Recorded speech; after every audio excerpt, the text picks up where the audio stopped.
You will hear a number of different recordings and will have to answer questions on what you hear.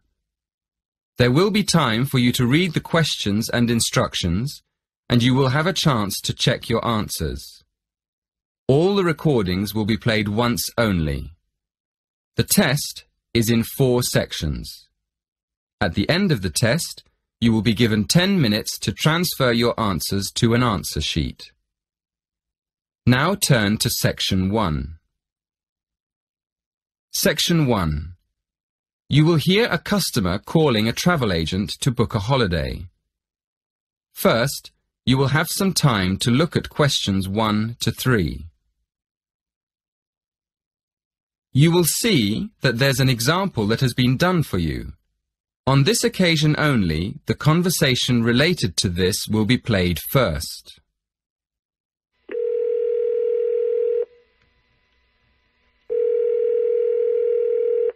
Hello, Travelwide, can I help you? Oh yes, good morning. I'm looking for a hotel for a long weekend. The caller says that he is looking for a hotel for a long weekend. So the answer is C, a few days. Now we shall begin. You should answer the questions as you listen, because you will not hear the recording a second time. Listen carefully and answer questions 1 to 3.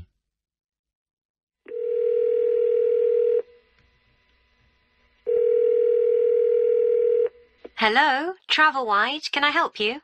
Oh yes, good morning. I'm looking for a hotel for a long weekend.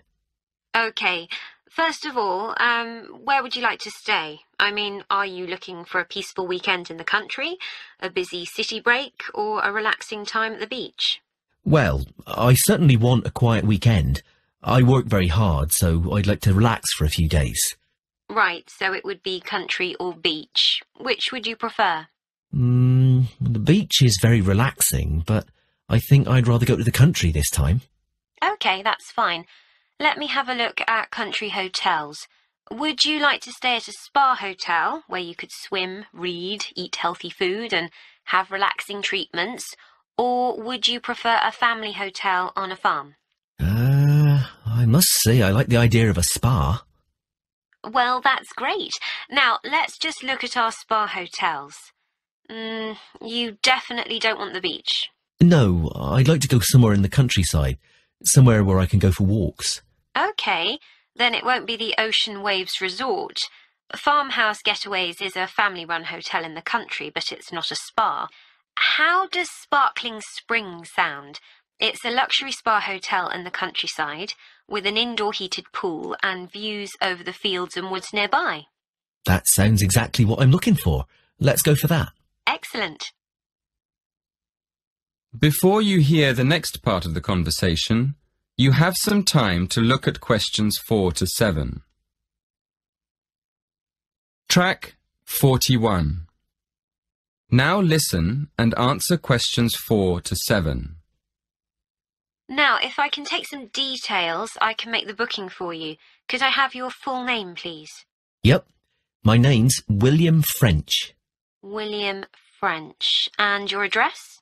Number 4, The Willows, Stanmarch, Norfolk, NE1 4SP. The Willows. Sorry, how do you spell that? WILLOWS.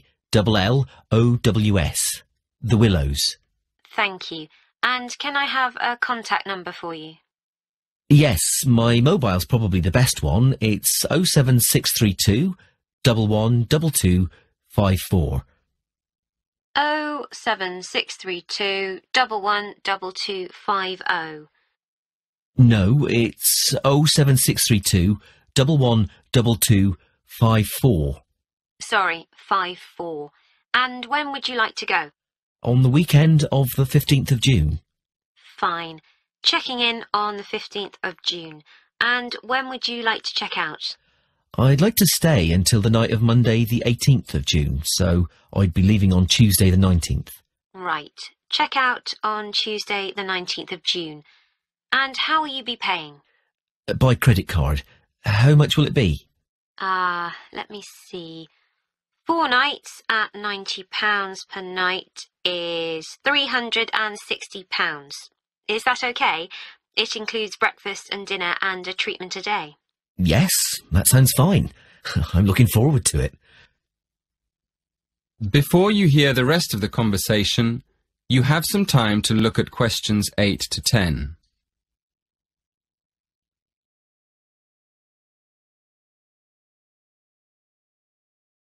Track 42. Now listen and answer questions 8 to 10. Would you like me to tell you how to get to the hotel once you're in the village? It's a bit difficult to find. Oh, yes, please. I have maps on my mobile phone, but there isn't always a signal. OK. Well, coming into the village from the motorway, which is in the east, the first building you see on your right is the church. It's right opposite the garden centre. OK. The church is on my right and the garden centre on my left. Yes. Just after that, you'll come to the railway crossing, and then you'll see the river on your left. After that on the right, you'll see the school. It's just before the bridge over the river. So the school's before the bridge? Yes, that's right. Now, just after the bridge, you'll see a turning on your left. Take that and follow the road through the fields. On your left, between the road and the river, you'll see a lot of vegetable gardens. Just keep going down the road to the end. It leads straight into the car park at the spa. You can't miss it. It's at the end of the road. Thank you very much for your help. My pleasure. I hope you have a lovely weekend. That is the end of section 1. You now have half a minute to check your answers. Track 43, section 2. You will hear a talk by a tour guide. First, you will have some time to look at questions 11 to 13. Now listen carefully and answer questions 11 to 13. Good morning. Welcome to the Science Museum. There's so much to do here. You could spend all day going from one exhibition to another. But if your time is limited, I'd suggest choosing maybe just one main exhibition. At the moment, I suggest that you don't miss our new exhibition of everyday inventions. It's amazing to see how objects we use in our daily lives, like paper clips, tea bags and light bulbs, were invented in the first place, and how they've developed over the years into such an essential part of our lives that we hardly ever notice them. You shouldn't miss it. The other thing I'd suggest if you don't have much time is a guided tour of the free exhibitions. These tours usually start on the hour, at 1 o'clock, 2 o'clock and so on. They're quite short, only half an hour, so you could do a couple of tours in an afternoon if you wanted to. If you'd like to go on a tour, you should go to the entrance of the exhibition on the ground floor and wait for the guide there. Before you hear the next part of the talk, you have some time to look at questions 14 to 17. Track 44. Now listen and answer questions 14 to 17. Just to give you an idea of the range of exhibitions we have here at the museum, I'm going to tell you about the exhibitions and activities we have for visitors of different ages. First of all, for the little ones, we have a fascinating area called Shapes and Patterns, where they can play with objects and images and see how they form different patterns. It's really colourful and exciting. Kids love it. Then, at the other end of the scale, we have more complex exhibitions that appeal more to our older visitors. There's one about the history of aviation, how planes developed over the years. Older visitors may even be able to remember some of the earlier planes on display. Another exhibition that adults might particularly enjoy is the energy exhibition. It shows the historical development of different forms of energy in Britain and how it has powered industry over the centuries. And of course, we mustn't forget the teenagers. There are lots of exhibitions to interest them, but my favourite one is the one where visitors can find out more about how physics works. It's a fun exhibition with plenty of hands-on activities that explore how light and heat and chemicals work. I still go there myself now and then. It's brilliant. Before you hear the rest of the talk, You have some time to look at questions 18 to 20. Track 45. Now listen and answer questions 18 to 20. Most of our exhibitions are free, but you will need a ticket for some of the special ones, like the 3D film shows. So let me explain how you get a ticket online. Of course, you can do this directly at the ticket office, but if there's a long queue, you can book online on your mobile. So, go to our homepage and choose the Events button. Then, click on the film title. That'll take you to the next window. In the right-hand corner, you'll see a little calendar. Choose the date on the calendar and then go to the next window. There's a drop-down box there for you to choose the time and another one for the number of tickets. Careful on that page. There are different prices for adults and children. When you've done that, go to the final page and choose your payment method. That is the end of section 2. You now have half a minute to check your answers. Section 3. You will hear two students and their tutor discussing a survey project. First, you will have some time to look at questions 21 to 23. Now, listen carefully and answer questions 21 to 23. So, what's the survey about, Tom? It's about where students want to live and how they choose. Basically, their accommodation preferences. We've actually tried it out with a few students already. Okay, that sounds fine. So, to start with, how many questions have you got? 20? Is that too many? Yes, it is, really. People get fed up answering lots of questions and they stop thinking about their answers. Right, so we need to think about that again. What do you think of the first 3 questions? You want to know what affects students' choice of accommodation when they go to university? Yes, we want to find out which has the most effect. The cost, the number of rooms in the house or flat, or the distance from campus. And then we asked another question. Oh, yes? What else did you want to find out? Well, we wondered whether public transport was important. You know, not many students have cars, so it might be quite important for them to be near somewhere where they could catch a bus or train. Yeah, that's a good question. Before you hear the next part of the conversation, you have some time to look at questions 24 to 26. Track 47. Now listen and answer questions 24 to 26. Before you ask any more people, I've got a couple of suggestions for improving the questionnaire. First of all, I think you need to ask fewer questions. As I said, 20 is really too many. I'd cut it down to 10 if I were you. Okay, 10 questions only. And is there anything else you think we should do? Well, yes. Some of the questions are actually quite complicated. I think you should make them clearer. I think they should be easier to understand. And what do you think about asking more questions about cost? No, I don't think you need any more about cost. But you could ask a couple more questions about the reasons for students' decisions. So we should ask some more questions with why. Yes, I think you'd get quite a lot more information if you did that. Thank you. Before you hear the rest of the conversation, you have some time to look at questions 27 to 30. Track 48. Now listen and answer questions 27 to 30. We've already got some results from our first questionnaire. Do you think we could use them? I don't see why not. What have you found out so far? Well, the number of rooms was only important for 16% of the people we asked. It looks like a lot of students are quite happy to share a room, and even fewer people were concerned about being near a bus stop, only 10% in fact. I'm surprised about that. But what about the distance from the university? Well, that was quite important. Around 20% of the students we asked wanted to be close to campus. That makes sense.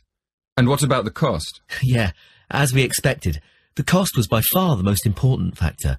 More than half the students were concerned with the cost, 54% to be exact. Only 54%? I thought it would be closer to 80%. That is the end of section 3.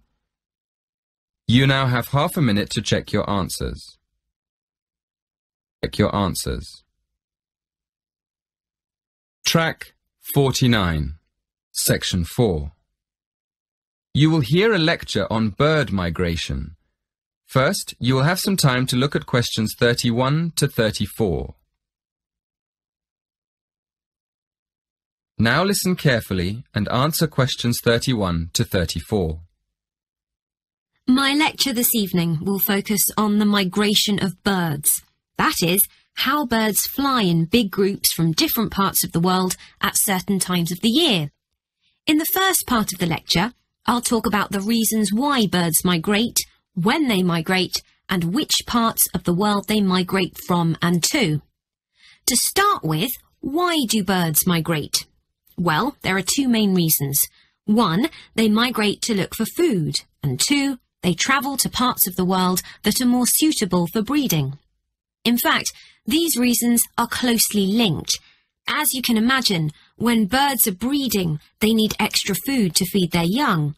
And in the spring, in the cooler climates of Europe, there is a lot of food for birds, especially insects.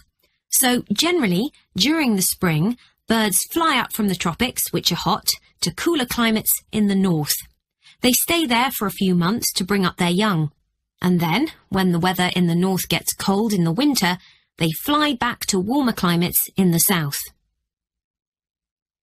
Before you hear the next part of the talk, you have some time to look at questions 35 to 37. Track 50. Now listen and answer questions 35 to 37. Now I'd like to talk a bit about how global warming has affected bird migration. One of the effects of global warming has been to make the spring come earlier in the northern regions of the world. When spring comes early, the plants and insects that birds need to bring up their young are also available earlier. Research has shown that quite a lot of birds have started to migrate earlier because of higher temperatures. But unfortunately for some species, this hasn't been early enough. What I'm saying is that birds that are travelling a long way for breeding may arrive too late to find enough food to feed their young, and their population drops drastically. Scientists are currently researching more about this. Before you hear the rest of the talk, you have some time to look at questions 38 to 40. Track 51. Now listen and answer questions 38 to 40. Now, I thought I'd finish by just briefly describing a few different patterns of migration. Migration varies with the type of bird and the area they come from. For example, one kind of migration is partial migration. This means that some birds in a particular species will migrate and others won't. It usually depends on how the weather affects food supplies, and very often happens in the tropics. In another migratory pattern, a bird called an Arctic tern migrates the whole length of the globe, from the North Pole to the south. The Arctic tern travels between 12 and 15,000 kilometres each way when it migrates in a complete circle around the world. It's quite amazing. Right, and lastly, I'd like to mention a pattern which isn't nearly as spectacular, but is very interesting. And this is the way many birds migrate across North America. In this pattern, the birds fly northwards in the west of the country and then back south again in the east. So, if you imagine it, they're actually migrating in a circular pattern, like the hands of a clock, not in a straight line, as we might think. That is the end of the listening test. You now have some time to check your answers.